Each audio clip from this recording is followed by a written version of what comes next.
welcome everyone. We're letting everybody in all at once. They're crowding through the door. So we'll give that a minute and then we'll start our meeting.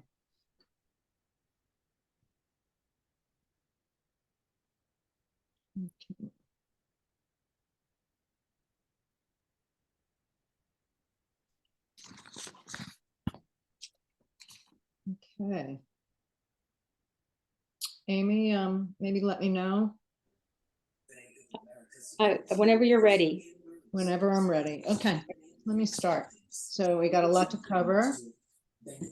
Welcome everybody. It is so wonderful to see you all tonight, coast to coast. We have to remedy, is there anybody from Alaska or Hawaii here? Anybody raising their hand? I can't see the whole panoply. We have to remedy that this year.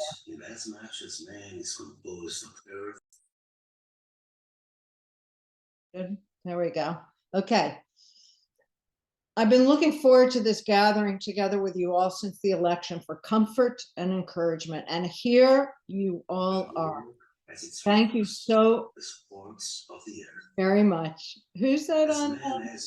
Let's mute that person. There we go. They're persistent. Thank you all. Thank you all so much for being here. We've got a very good crowd here tonight. And my sincere thanks for showing up. You're fabulous and devoted. It's always great to see you, to see familiar faces. And if this is your first time, we welcome you with open arms. Let us know in the chat where you're calling from and your Jewish community.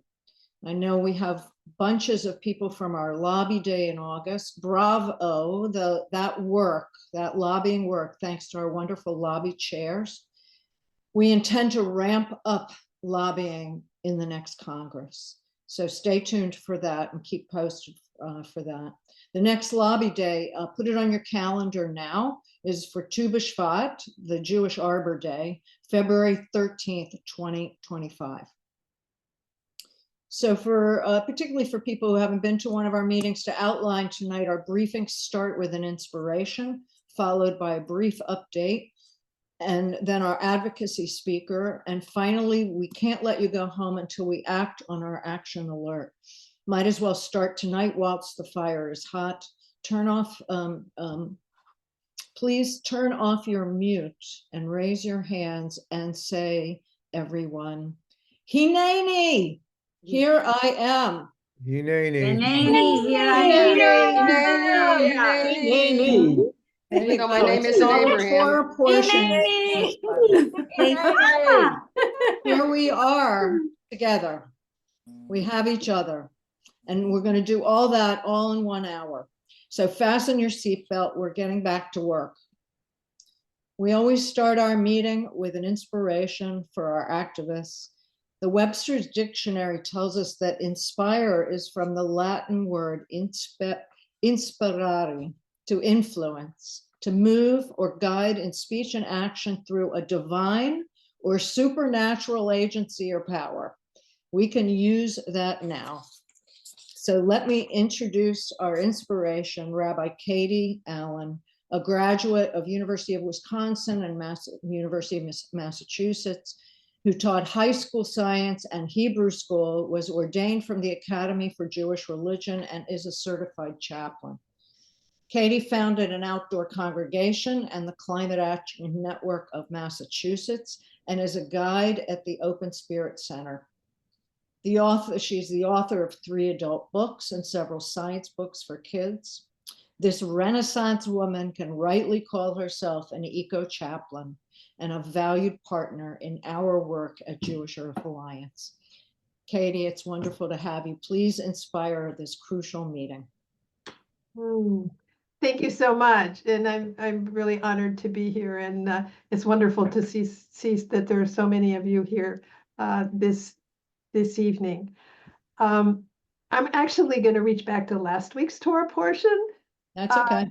And the story of Sodom and Gomorrah, okay, because Abraham is saying to God, what, are you really going to kill all these people if there are 50 righteous people? And in this town, are you going to kill them too with all the evil people? And God doesn't like say, stop, go away. God stays in the conversation and listens. And then Abraham keeps coming back. Well, what about 40 righteous people? Or what about 30? But he stops at 10. The conversation stops at 10. And the Eitz Chaim has a commentary that's like, well, maybe the reason for this is that there's like a minimum number of righteous people that would take to turn the tide, to make the difference. It's like, and so I think about it in terms of like, where's the tipping point number of people that have, electric cars or something before you stop making gas guzzlers, as that idea, like what's the amount of climate activists that it takes? What's the minimum amount of climate activists that it takes to turn the tide and keep turning the tide? And so I think that that's where this group fits in. You are part of making sure that there are more than 10 righteous people, that there are so many righteous people that God chooses not to destroy Sodom. And it's partly about the actions, but it's also partly about the connections, the sacred connections. Now, I'm spotlighted, so you can only see a few people probably at the top of your screen, but I would just ask you to turn your video on and breathe in connection with your hands. So breathing in, put your hands together, and breathing out, open them. And then I invite you to watch somebody else's hands. Choose one person and start your breathing in connection with that person, because if your hands are moving with your breathing, then your breath is moving in the same in and out as that person. And maybe if we saw everybody on the screen, eventually we would all be breathing in the same rate with our hands, by starting with one person and then connecting to the next person and keeping on going until we're all connected and interconnected through our breath, which we say every day, Nishmat kol chai tivarech et shimcha, the breath of all life will praise your name. And so that our breaths and their interconnection, like the interconnection of all life, is praising God's name and creating this wellspring, this flood of people who are doing what is righteous in our time to help try and protect and save our planet and all of its inhabitants.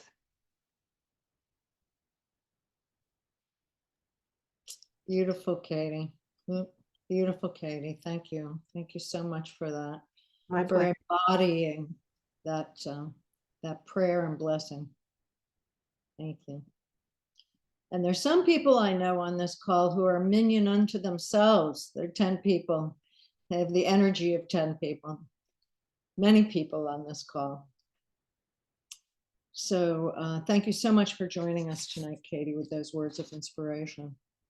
I welcome everybody who's come in the last few minutes, and if you can put your name and where you're coming from into the chat, that would be great. And if you're a first-time person, I'll put that in the chat too.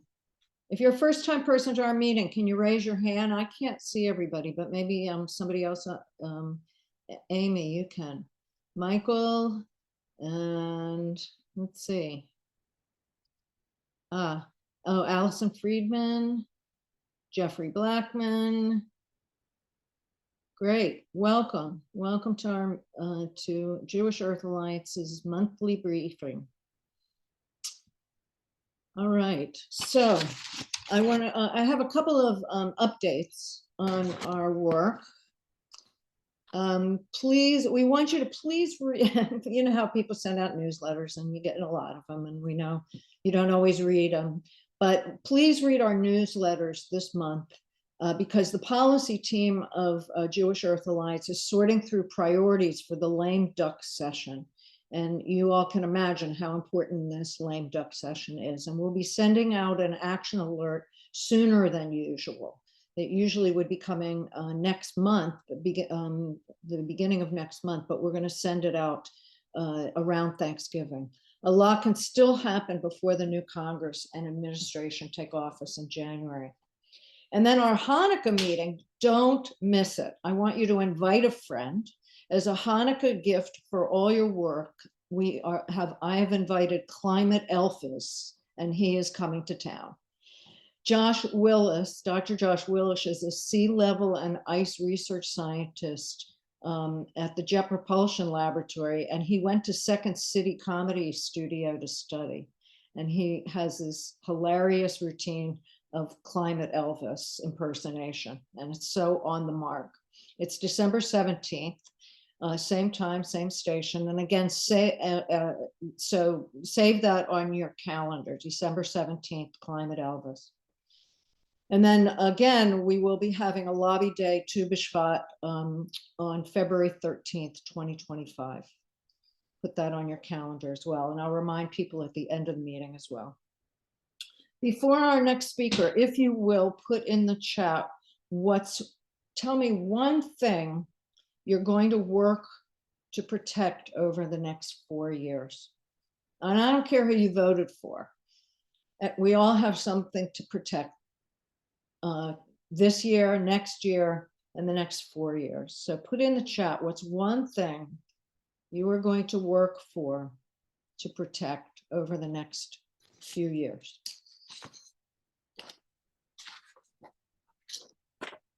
My health from climate change, mangroves, biodiversity, Maryland state climate policy and funding, Pacific Northwest forests, protecting the environment. Humanity is more important now than ever. Humanity, health, my grandchildren, infrastructure, plastic and carbon pollution, restoration of native plants, democracy and human rights, net metering, voting access, water, democracy and the environment, breathable air, and plastic pollution. Not to save, but to get rid of, right? Truth, save truth, whales, rainforest, transform your garden to a regenerative garden, rain capture and solar, and climate resilience in Northwest Washington State. Oh, I thought I was going to say Northwest Washington, D.C., but it was Washington State. Health and family, Red Rock Wilderness. All right, thank you very much. So I want to invite up our speaker for this evening, our strategist and advocate. Jim Walsh currently serves as the policy director for Food and Water Watch. In this capacity, Jim works with their policy experts and national allies to develop and implement campaigns to mobilize the public and educate decision makers. A graduate of Marquette University, Jim has over 25 years of experience working in local and national movements for social, environmental, and economic justice.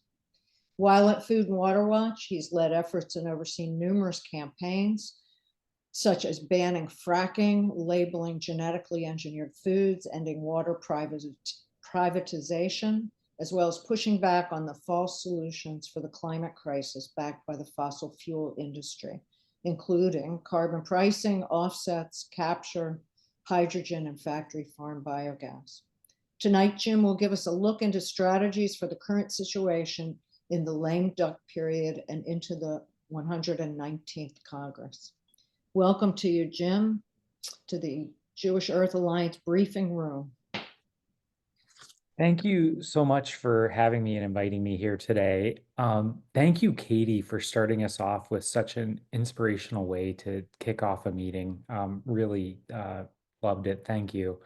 And thank you, all of you, for all the work you're doing on in your communities to help protect our planet and vulnerable communities and future generations. And I appreciate all of you. The work I do on Capitol Hill would not be possible without the work of people throughout the country who are standing up for these issues. You know, congressional staff don't return my calls because they think I'm a nice guy. They, return my calls because they understand that there's a large movement of people who care about these issues, and that we can work together to address these issues. And so I appreciate all the work that you do that helps make my work on Capitol Hill possible. And right now the stakes really could not be higher.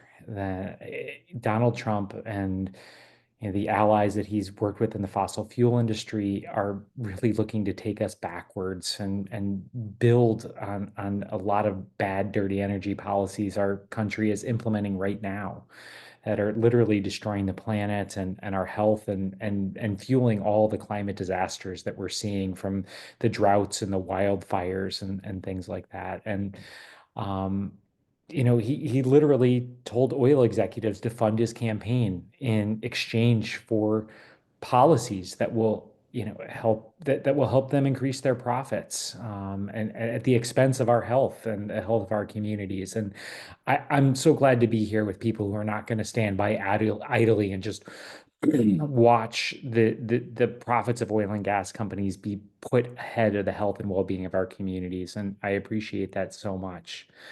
I want to highlight something that is really important. And I know that, people are probably experiencing a broad range of emotions, and have been going through that over the last few weeks. And I have been too. But something that's important to remember is right now, Trump is not in office, and the Democrats actually have power to do things in the coming weeks, that can have impacts on our future. And we need them to seize this moment now. And one of the big things that has been talked about in Congress over the last couple of years is this issue of permitting reform. And this is the idea that that we can essentially, the industry's really pushing a bill that's a big giveaway to the fossil fuel industry, and they try to spin it as a bipartisan energy solution that will help us fulfill this all of the above strategy. But in reality, this bill is a policy that'll clear the way for dangerous fossil fuel export projects and more pipelines and more dirty energy production, and will literally lock us into decades of pollution and more of the climate chaos that we're seeing. And the provisions in this permitting reform bill that's in front of Congress right now that Senator Manchin is pushing is literally taken out of the Project 2025 agenda. And yet we have Democrats that are looking to support these policies. And Senator Schumer is really the one who will decide this. And he will make that decision based on what other senators are telling him. His goal is to keep the coalition of Democrats together at some level. And so it's very important that all of us are speaking out to our senators and telling them that they need to tell Senator Schumer that they should reject this permitting plan and move this forward. Um, Outside of Congress, President Biden has a lot of authority to actually stop fossil fuel development before he leaves office. And right now, on President Biden's desk are 6 pending permits for liquefied natural gas export terminals. These are terminals that would literally export fracked gas out of the country around the world. Many people have heard about the CP2 project, which is a very prominent one. It would be the largest LNG export project to ever be approved in the United States. But there's 5 others beyond that President Biden could actually end those permits. And while regulations and executive orders can easily be reversed, stopping permits is very difficult to reverse. And so by acting and stopping these permits for these LNG projects, these liquefied natural gas projects, he can actually stop the expansion of fracked gas moving into international markets. There's also crude oil export permits that are sitting on his desk. That he could also stop moving forward for a massive export project. President Biden also has the authority to permanently protect coastal waters from offshore drilling. And this power is given to him under the uh, Outer Continental Shelves Land Act. And it allows him to claim off limits any unleased areas of the coast for oil and gas development. And this was something that the Biden administration actually did, and the Trump administration tried to reverse. And through these leases, so it'd be a 5-year hold because they have 5-year leasing authority. But and the Trump administration tried to reverse it, and the court said you cannot change this. And so President Biden could actually put coastal offshore leasing out of the Trump administration's hands for the next 5 years. And these are things that he can do today, and that Congress can do today, and that we need them to do today. Um, there's also thinking about next year, and there's a lot that's going to happen. And to be frank, the Republicans in Congress and their fossil fuel allies are going to move a lot of bad policies, and we probably will not stop all of them. What we can do is drag these fights out, make it harder for them to move these policies forward, make them take longer to pass these things by building strong opposition to these policies. And we may be able to stop some of the worst parts of their agenda that are moving forward.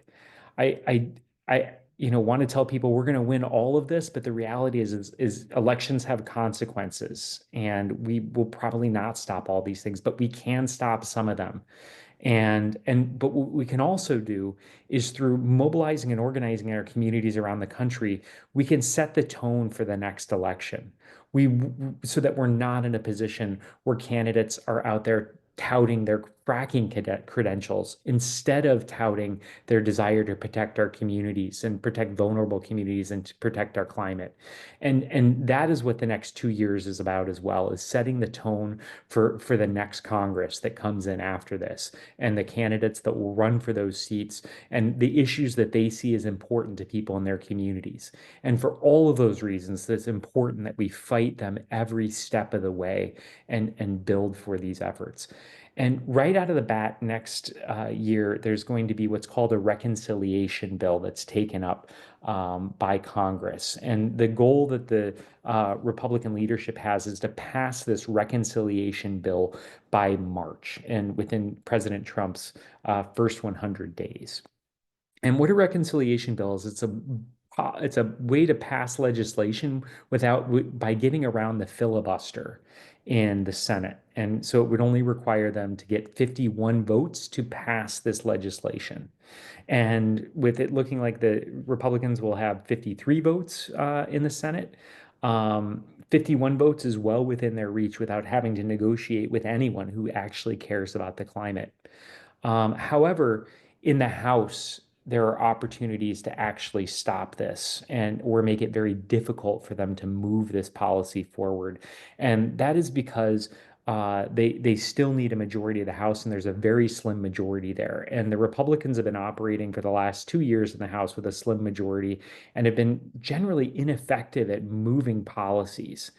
And so what we can do is to actually build support to make sure that Democrats stay united against these fossil fuel giveaways, but also make it difficult for Republicans. There are 25 swing races out there that are going to be paid attention closely by leadership in both political parties in Congress. And the messages that are coming out of those swing districts are what they're going to be paying attention to. And so for those of you who live in those close races, it's doubly important for you to get together. Those of you who don't live in those swing places, it's important that you continue to hold your elected officials' feet to the fire in those other places to make sure that they're not steering away from the policies we want to see move forward, and building support for that. So in the next year when that reconciliation bill comes, it's going to be a big discussion. It's going to include a lot of different policies. Expected it to include tremendous amounts of tax policies. And so many folks have heard that the Trump tax credits are expiring. That's this bill that will that will essentially reinstate the Trump tax credits potentially, and probably be a lot of giveaways to a lot of big wealthy corporations. But there's already efforts to actually put provisions into that legislation that will increase and support further fossil fuel development, and actually repeal funding and pull back funding in the Inflation Reduction Act for clean renewable energy development. And so right out of the bat, that's an important policy that we're going to have to fight and push back on as we move into the next Congress. I also want to highlight for people the work in the states is very important.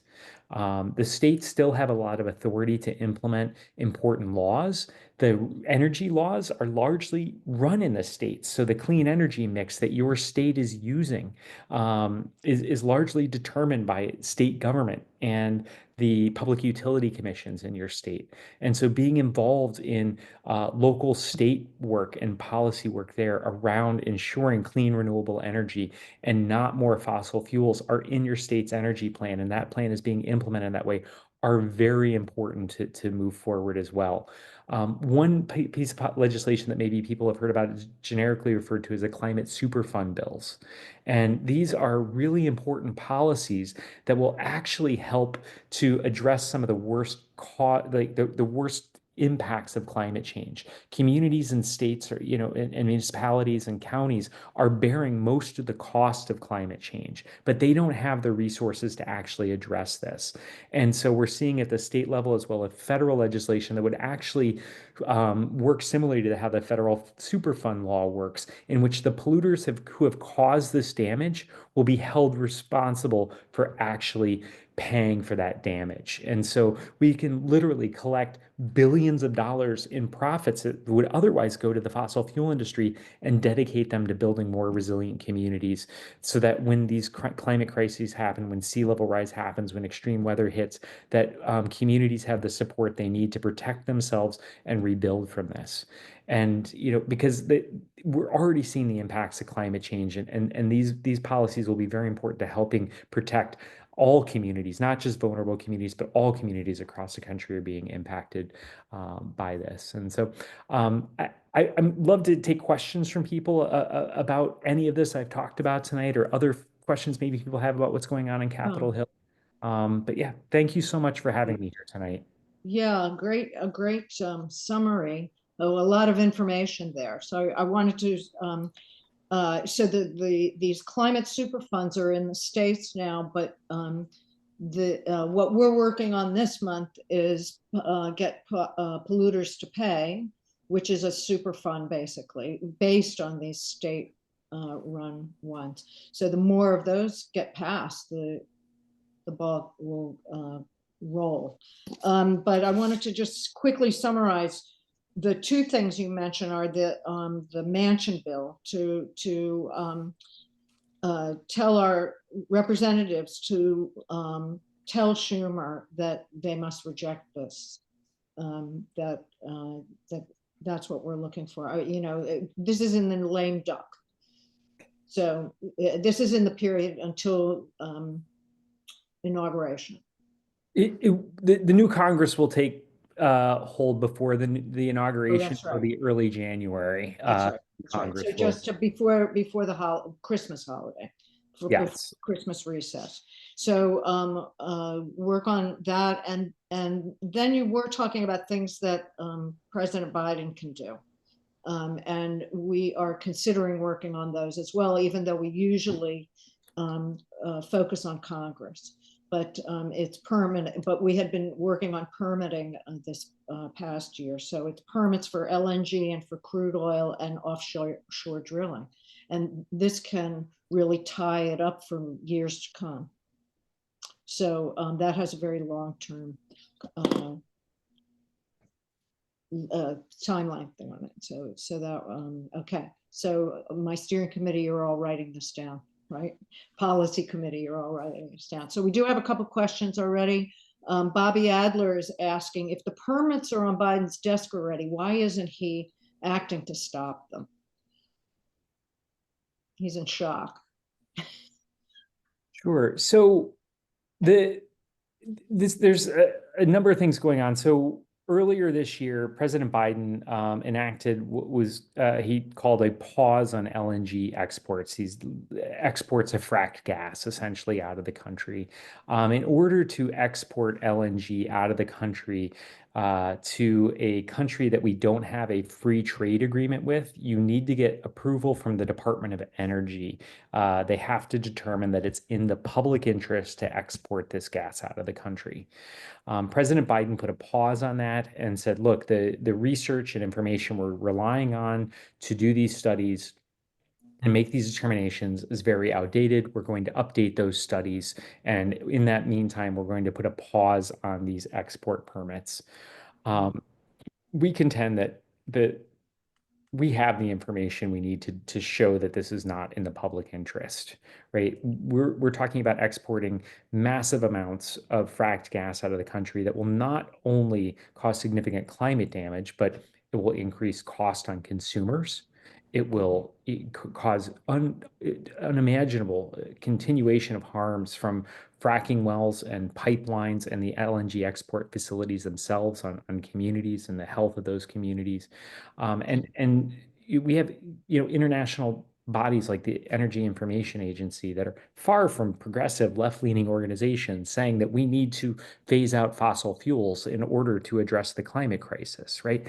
This is not something that is in dispute in any way, that we're destroying our planet because of fossil fuels. And so this pause has been enacted. The Secretary of Energy could, essentially President Biden could direct the Secretary of Energy to reject these permits on those grounds.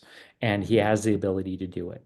Why he's not doing it, this pause is in effect. But at the end of the day, I think all these questions, they come down to politics, right? It comes down to politics. There's very few decisions that happen in politics that are based on morals and right and wrong. If they did, we would live in a very different world, but and not the world that we live in.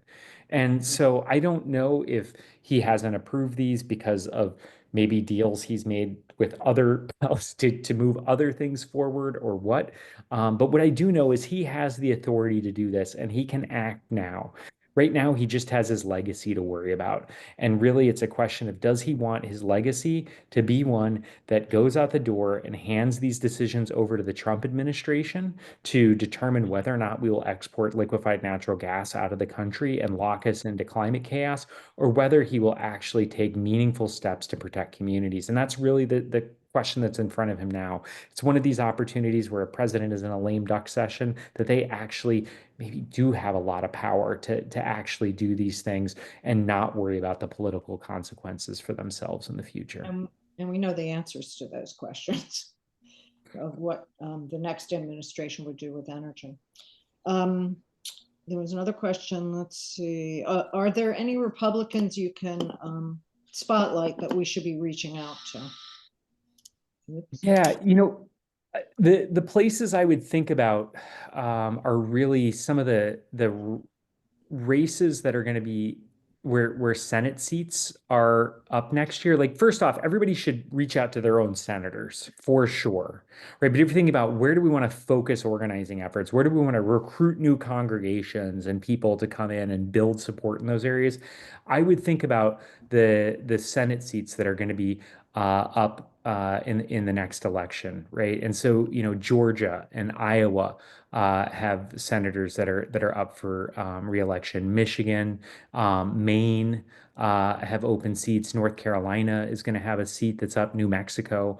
So I'd think about those seats because, like, people in the next cycle are going to be thinking, like, leadership's going to be thinking about who is going to control the House and Senate, and the outcomes of those races are going to determine that. So I would look at the Senate races, and then I would also look at the House races that were close. And I think that, it'd be very easy, you could go through and just Google the close, House races, House returns, and look at the ones that were close, right? The number of news organizations and other entities have reported on and watched the close races, and they have tons of information that is documenting that. But there's about 25 really races that were around 10 to 15,000 votes or less that determine the outcome of those elections. And those are areas too where grassroots organizations can have a lot of power and influence because the margins in those elections are so close. And so if you can organize a constituency that's significant,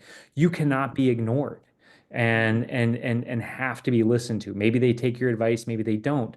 But if they don't take your advice, they don't follow your lead, you're creating a strong platform for someone to run against them to take up those issues and support those in the next election as well. Okay, that tells it like it is. Mirala has summarized what you said in the chat if you're interested. Jennifer Mizrahi has a chat about Maryland state politics, but I want to ask, let's see.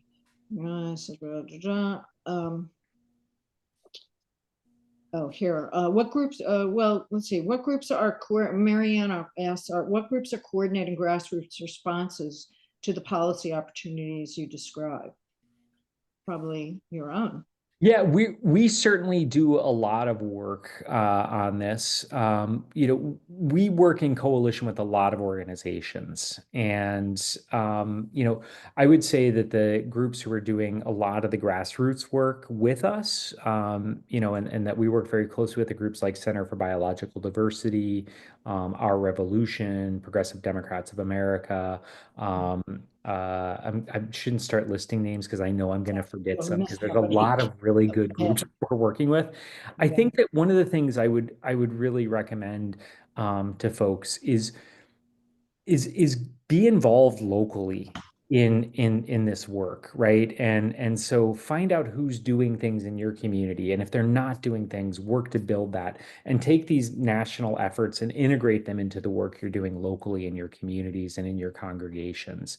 What we need to be thinking about is how we're building long-term infrastructure that is going to actually build progressive power for these issues moving forward, right? And so, and that isn't, that includes things like sending the emails and showing up at rallies and things like that. But it's also the closer knit community things, the organizing potlucks and community meetings to talk about these things and educate people. It's the work of building those local organizations and institutions that are going to support this work in the long run. So I think when people say, well, who are the groups you should be looking for? We are the people we've been waiting for.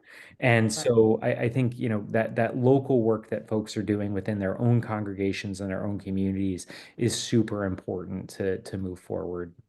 And of course, stick with Jewish Earth Alliance. We've got people in how many states now? 30? I've lost track. 2 or 3 dozen.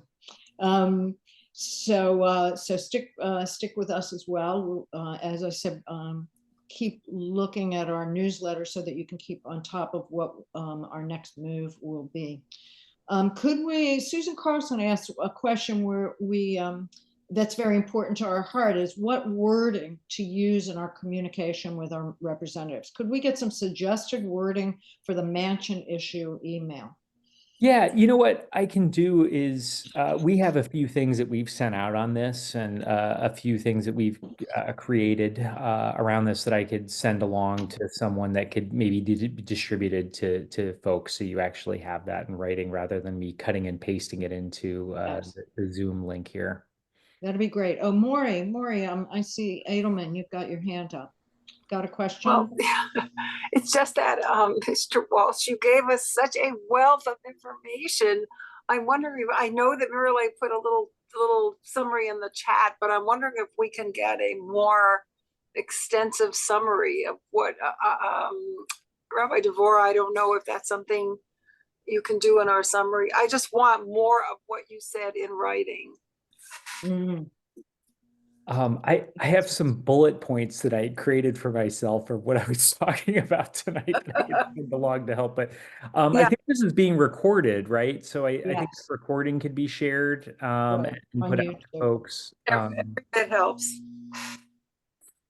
Yeah, and Harriet and Ginny asked, should we be calling and emailing Biden's administration to move on these things?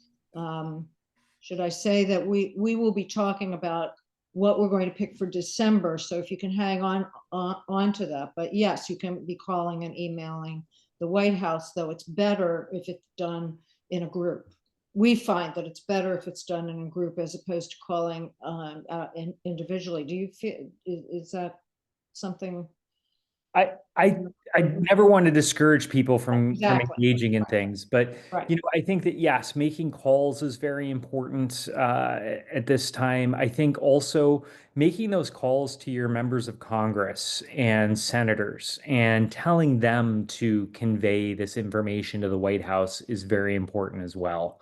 It is very helpful to have a lot of people making these phone calls, but it's also very helpful when you have members of Congress speaking out against this. And Yeah. so there's a lot of congressional allies that we have on this, and they'll be more likely to have those conversations with the administration. I know when I meet with congressional offices about these things, one of the things that I ask the staff to do is to, have staff level conversations with people at the White House about these things and encourage them to have their boss have those conversations with leadership and the White House when the opportunity presents itself as well. And so I think it would be, calling the White House is important, but also, if you're going to call people to tell them to oppose this Manchin deal, also throw in there that we should be calling on the administration to take concrete action to stop permitting of fossil fuels and protect our coastal areas from offshore drilling. Okay. And Muriel put a Diana petition in here on the permitting bill. It's very easy to sign up for that petition. Jennifer Mizrahi asks, where'd it go? What's your advice on reaching out to Lee Zeldin as a member of the Jewish community? That's a good one. I don't know if you have advice for that. I think that on PFAS, Lee Zeldin has had some pretty good votes in the past. I think that, but the reality is, I don't know. I, Trump has put people in office, I believe, in his is looking to appoint people to his cabinet who Yeah. are loyalists and will listen to what he says and not ask questions. And Zeldin is supposed to go to EPA. EPA. EPA. But I think that there are some interesting opportunities at EPA where, particularly in the area of carbon capture development, and so we're very concerned about carbon capture development and largely look at it as really the way that the oil and gas industry has tricked taxpayers and policymakers into giving them huge subsidies for oil drilling, because that's where all this carbon dioxide that gets captured is actually injected in the earth to extract oil. It's not all of it, it's about 80% of it. So it's a lot, and it's a big oil drilling subsidy. There was a leak that happened in Decatur, Illinois, of a CO2 injection well there that really uncovered and exposed the lack of regulations and oversight that EPA has over this industry.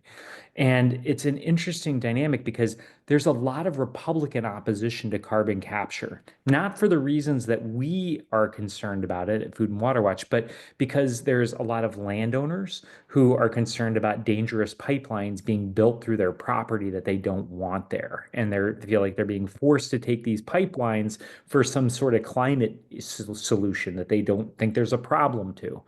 And there's also a lot of fiscal conservatives who get that carbon capture isn't actually effective, and they don't want to see big subsidies going out. And so there may actually, and oddly enough, Project 2025 calls for a full repeal of federal support for carbon capture infrastructure. And so, even a broken clock is right twice a day. But the reality is that that creates an opportunity where there may be things like that Lee Zeldin may actually potentially has an opportunity to do things better than the Biden administration did on carbon capture, and to actually bring some real regulatory oversight to this industry. Because right now it really doesn't have any. What essentially happened is you had a concept that was developed by the oil and gas industry to capture CO2 and inject it into the ground, that was then turned into a real thing with billions of dollars in subsidies made available through the Inflation Reduction Act. And so this industry is developing rather quickly, with very little regulations in place to actually regulate the industry, because it hasn't really existed.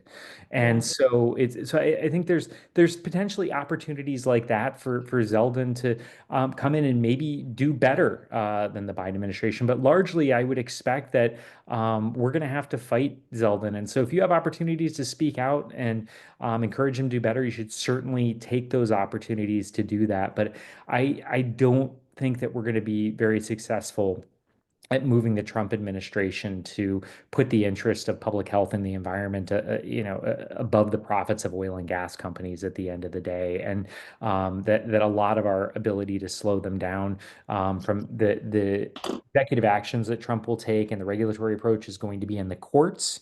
And for all of us fighting these issues, it's going to be pushing Congress, pushing the Senate, and setting that tone for the next election that happens in 2 years, creating a platform that is strong and shows that the people want people representing them who actually care about public health and the environment. Yeah. Well, on that note, thank you very much, Jim Walsh. It was a lot of information, and we will help to get out that information to you all. And obviously, working on the action alert tonight, we're going to give you language to use for our action alert, suggest language for that. So thank you tremendously for taking time out of your busy calendar and being with us this evening. Thank you so much, and have a wonderful evening. Take care, everybody. And thanks again for all of your work and energy. And please keep fighting and keep working for a livable future. Yep, we will. We will. This is a great group of devoted people. Good night. Thank you. Okay. Oh, I meant to say, may the force be with him. Well, may the force be with you all. But before I turn over to our action alert tonight, I want to end my portion with this excerpt from a poem by Chelan Harkin. It's just the end of the poem. When everything collapses, we must find within us that which is indomitable. Rise and find the strength in your heart. Rise and find the strength in each other. Burn through your devastation. Make it your fuel. Bring forth your light. Now is not the time to be afraid of the dark. Take a breath, everyone. Now we'll continue with our action alert. Judy Burlfine from our steering committee and the great state of mind of California will bring us up to date on our November action alert, and then we'll dig in on it and act on it. So don't go away. We'll be coming back at the top of the hour to say good night. Judy, take it away. Okay, Amy, bring me my slides. Or are they already there? Got it. So we heard a lot of different things that we could contact our president and our Congress people on tonight. What we're going to focus specifically on is the Polluters Pay Climate Fund Act. And this would require the largest fossil fuel extractors and refiners in the country to pay into a fund that's dedicated to climate resilience, adaptation, disaster response. I think there's someone who needs to be muted.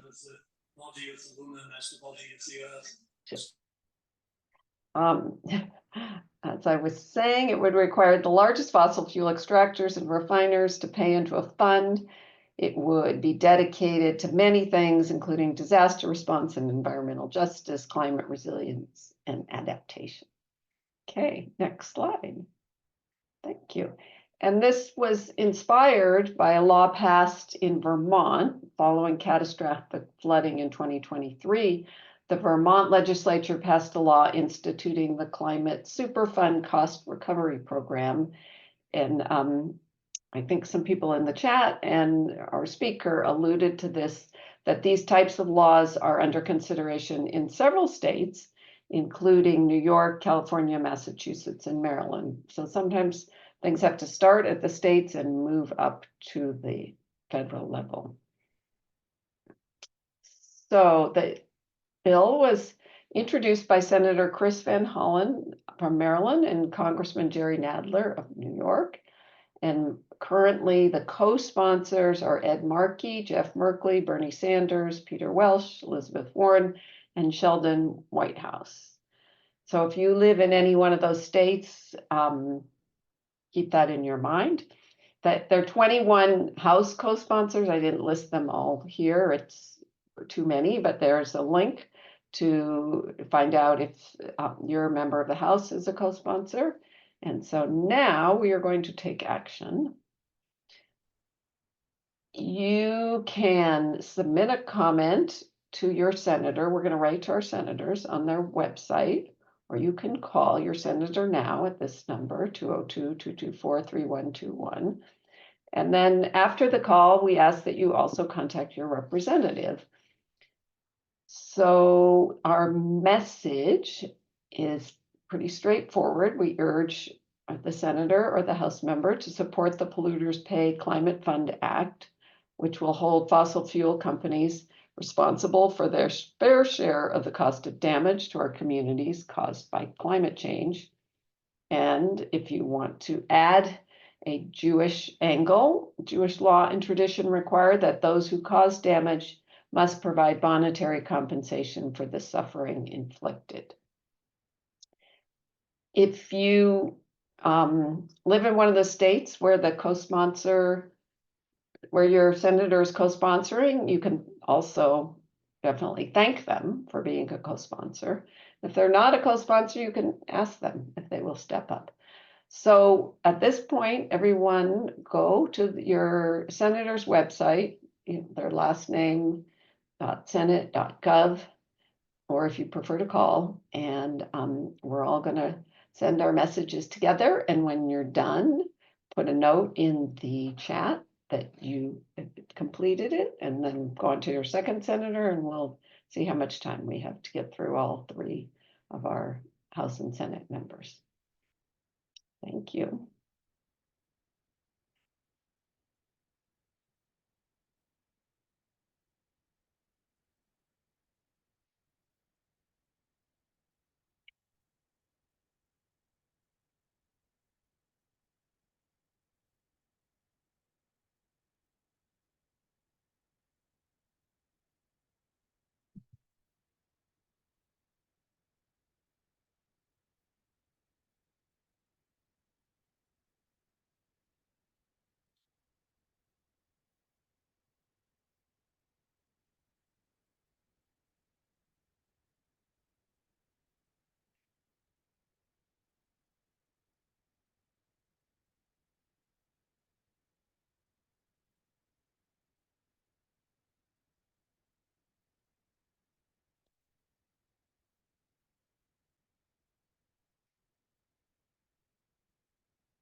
Well, thank you to everyone who's completed.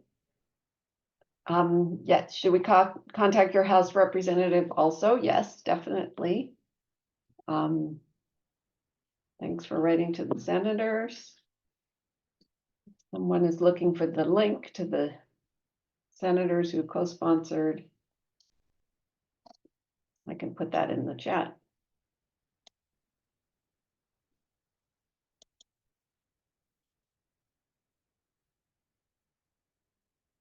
So Deborah, it's coming up on 9 o'clock. I don't know if you want to wind things down.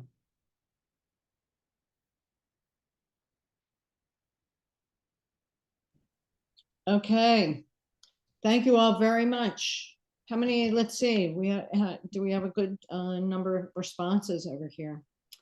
Yeah, and Yep. questions. We will stay on for a few minutes to ask further questions, and you're welcome to continue with this to finish it tonight so that it doesn't get swept up under all the to-dos tomorrow. But I wanted to end our meeting. Thank you all for coming tonight. We're so glad to see a big gathering tonight after some very tough weeks. But I wanted to leave you all with a blessing. Take a deep breath, everyone. We've got work to do. Dear eternal universe, may our sleep be deep, our dreams be big and beautiful, and our work for a healthy, equitable, and more responsible world come true so that our sojourn on this marvelous creation we call Earth, we call home, will bring abundance and joy to all that inhabit the planet. Give us strength to do the mission that you have sent us to the earth to do. May you have sweet dreams, friends. Let us say amen to that. And we'll see you next month for Climate Elvis. So please ask a friend and bring family, and it will be a family rated event. So I look forward very much to seeing you next month.